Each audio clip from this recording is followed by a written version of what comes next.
Tamam puanını da alın. Şimdi sonra göz atarsınız.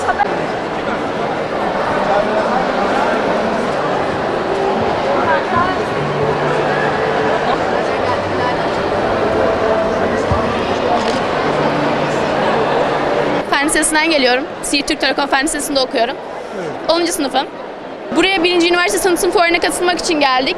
Tüm standları dolaştık. Gerçekten çok güzel üniversiteleri gördük. Onlara dair bilgiler kazandık ve bize birçok hediye verildi. Gerçekten çok teşekkür ediyorum buradan herkese.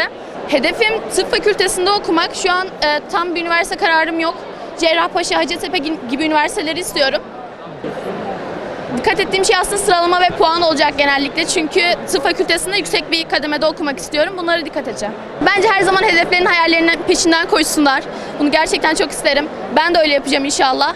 Siirt Türk Telekom Fen Lisesi 10. sınıf öğrencisiyim. Buraya üniversite tanıtım fuarı için geldik ve her yeri gezdik. Çok güzeldi.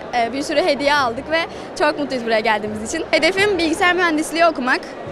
Daha üniversite tercihinde bilmiyorum, kendi içimde bulunamadım açıkçası. Üniversite tercihimde tabii ki kendi ilgi alanlarımı, hobilerimi, neyi yapmaktan hoşlandığımı bunları göz önünde bulundurarak üniversite tercihinde bulunacağım. Hangi şehir bana uygun olur o şekilde ona dikkat ederek. Alan seçimi olacak ve sayısal alanı tercih edeceğim o şekilde. Bu yaşlarımızın tabii ki kıymetini bilerek açıkçası geleceğe karşı sorumluluklarımızı bilerek yaşamalıyız bence.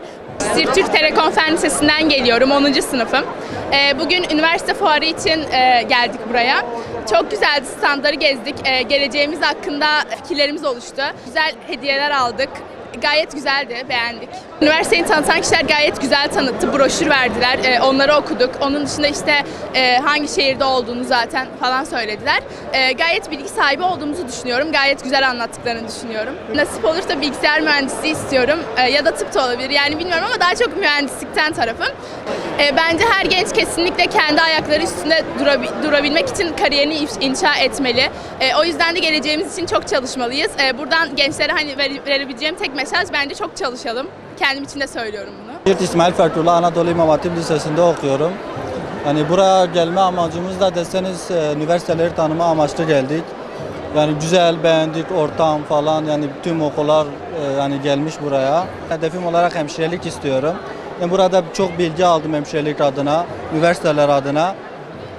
Yani beğendim açıkçası, arkadaşlarla geldik, hocalarla geldik. Bu tamam puanını da alın.